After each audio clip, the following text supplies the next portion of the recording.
হজ না করে হজের সওয়াব পেতে চাই, হজ না করে উমরা না করে আপনি যেখানে আছেন সেখানে বসেই হজ এবং উমরার কবুল উমরার সওয়াব রব্বুল আলামিন আপনাকে আমাকে দান করবে।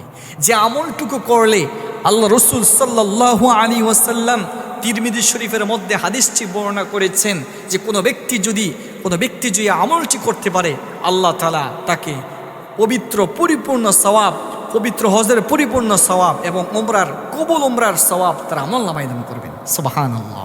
সেই আমলটি হলো রাসূল আকরাম সাল্লাল্লাহু আলাইহি ওয়াসাল্লাম বলেন, মান সাল্লাল ফাজরা বিজামাআতি সুম্মা ক্বাআদা ইয়াযকুরুল্লাহ তাআলা হাত্তা তাতলুআ আশ-শামসু সুম্মা সাল্লা রাকাতাইন কানাত লাহু কাআজরি হাজ্জাতিন ওয়া উমরাতিন তাম্মা। সুবহানাল্লাহ। রাসূলুল্লাহ সাল্লাল্লাহু আলাইহি ওয়াসাল্লাম বলেন, কোনো ব্যক্তি যদি ফজরের নামাজ আদায় করার পরে জানে নামাজের মধ্যে বসে তাসবিহ তাহলিল আদায় করার পরে যদি সূর্য উদিত হয়, সূর্য উদিত হওয়ার পরে যদি কোনো ব্যক্তি মাত্র দুই রাকাত ইশরাক নামাজ আদায় করে আল্লাহ রাব্বুল আলামিন তাকে আমলনামার মধ্যে পবিত্র হজ এবং উমরার সওয়াব দান করে দিবেন। সুবহানাল্লাহ।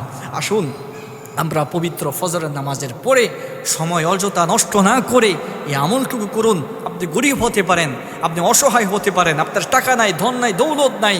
আপনি কি জানেন দুনিয়ার মধ্যে থেকেই আল্লাহ রাব্বুল আলামিন কিয়ামতের ময়দানে আল্লাহ তাআলা অনেক বান্দাকে বলবে যে এমন কোনো বান্দা রয়েছে তার আমলনামার মধ্যে রয়েছে হজের সওয়াব, আমলনামার মধ্যে রয়েছে উমরার সওয়াব, অথচ সে কখনো কোশ্চিন কালেও সে হজ করে নাই, উমরা করে নাই।